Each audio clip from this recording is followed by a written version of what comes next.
HMPV virus ప్రస్తుతం మరో lockdown రాబోతోంది. చైనాలో ఇప్పటికే హాస్పిటల్స్ అన్నీ కూడా నిండిపోయాయి. శ్మశానాల్లో స్థలం కూడా ఖాళీ లేదు. ఇలా అనేక వార్తలు ప్రచారం అవుతున్నాయి. ఇప్పటికే ఇండియాలో చాలా మంది ప్రజలు పానిక్ మోడ్లోకి వచ్చేశారు కూడా. కానీ ఈ హెచ్ఎంపీవీ వైరస్కు సంబంధించిన అసలు నిజాలేంటి? చైనాలో నిజంగానే ఆ పరిస్థితులు ఉన్నాయా? అక్కడి ప్రజలు వణికిపోతున్నారా? ఈ ప్రశ్నలకు సమాధానం చెప్పాడు చైనాలో ఉండే ఓ తెలుగు వ్లాగర్. అక్కడి పరిస్థితులేంటో ఇప్పుడు చూద్దాం. చూపిద్దామని చెప్పేసి వీడియో చేస్తున్నాను. యాక్చువల్లీ ఈరోజు సండే, పాత వీడియో అనుకోకండి. ఇప్పుడు నేను ఏంటంటే రెస్టారెంట్కి వచ్చాను అనమాట. చూసారు కదా వెనకాల మనుషులు ఎలా ఉన్నారో, అంతా నార్మల్గా ఉండే సిచ్యువేషన్ అని చూపించడానికి వచ్చాను అనమాట. సో మనము ఇంకా డీటెయిల్గా మనం మాట్లాడుకోవడానికి నేను మీకు మొత్తం ఎక్స్ప్లెయిన్ చేస్తాను. Okay, let's go. అంతా నార్మల్ సిచ్యువేషన్ ఉంది. మనమైతే ఇప్పుడు బుఫెట్కి వచ్చాము. ఓకే, మా ఫ్రెండ్స్తోనే చూసా కదా, పిల్లలకు వచ్చేస్తుంది అది అని చెప్పేసి అన్నారు కదా, పిల్లలకు వస్తుంది ఇది అని చెప్పారు కదా. గౌతాంపే చూసా కదా, పిల్లలు ఆడుకుంటున్నారు మంచిగా. చూసారు కదా జనాలు అందరు ఎలా ఉన్నారో, చాలా మంది. ఇది చైనాలో ప్రస్తుత పరిస్థితి. అక్కడ వైరస్ ఉన్నది నిజమే, కానీ ఇది ప్రస్తుతం అనుకుంటున్నంత డేంజర్ అయితే కాదు, ప్రాణాంతకం అసలే కాదు. ఈ విషయాన్ని ఆ వ్లాగర్తో పాటు అనేక మంది అసలైన వైద్య నిపుణులు చెబుతున్న విషయం.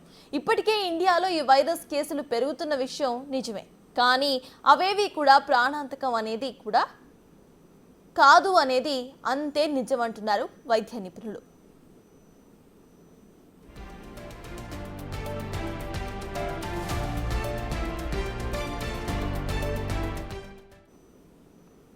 హ్యూమన్ మెటానిమో వైరస్, సింపుల్గా హెచ్ఎంపీవీ, సాధారణ ఇన్ఫెక్షన్ వల్ల సోకుతుందని చెప్తున్నారు ఈ వైరస్ గురించి. దీనివల్ల దగ్గు, జ్వరం, శ్వాస తీసుకోవడంలో స్వల్ప ఇబ్బందులు కలుగుతాయి.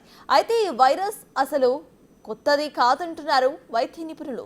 ప్రతి వింటర్ సీజన్లో వచ్చే జబ్బుల్లో 5 నుంచి 10% ఈ వైరస్ ఒక కారణమని చెప్తున్నారు. అంతేకాదు, ఇది RNA వైరస్ అని, ఇది మ్యూటేట్ అవుతూ వేగంగా విస్తరిస్తుందని చెబుతున్నారు. అయితే దీని కారణంగా భయపడటం అనవసరమని ధీమాగా చెప్తున్నారు డాక్టర్స్. అంతేకాకుండా దీనికి COVID-19కి అస్సలు పోలికే లేదని చెప్తున్నారు.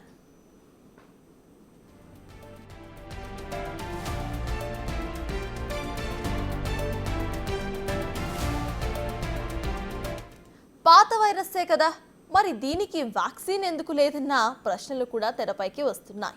అయితే వ్యాక్సిన్ వాడాల్సినంత ప్రమాదకర వైరస్ అయితే ఇది కాదు, అందుకే అక్కడ వ్యాక్సిన్ లేదు.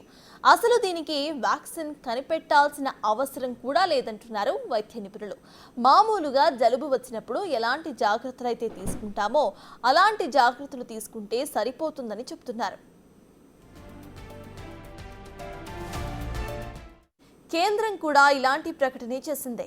ఈ వైరస్ అంత ప్రమాదకరం కాదని, ప్రజలు అనవసరంగా భయాందోళనకు గురి కావద్దంటూ చెబుతోంది. అయితే ముందస్తు జాగ్రత్తలు మాత్రం తీసుకోవాలంటూ ప్రకటించింది. హెచ్ఎంపీవీ కేసులు పెరిగితే లాక్డౌన్ విధించే ఛాన్సెస్ ఉంటాయా అంటే లేదనే చెప్తున్నారు వైద్య నిపుణులు.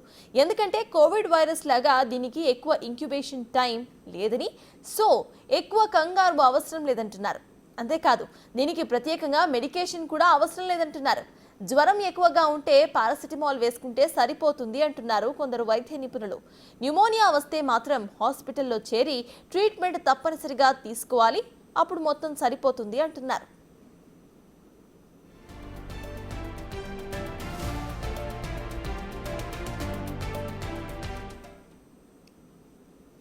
దయ్యం కంటే భయం మా చెడ్డది అంటున్నారు. ప్రస్తుతం హెచ్ఎంపీవీ వైరస్ సిచ్యువేషన్ కూడా ఇలానే కనిపిస్తోంది. ఇప్పటికైనా అనవసరమైన చెత్తను మీ మైండ్లోకి ఎక్కించుకోకుండా ప్రశాంతంగా ఉండండి. అలాగని వింటర్లో వచ్చే సాధారణ సమస్యలను అస్సలు నెగ్లెక్ట్ చేయొద్దు.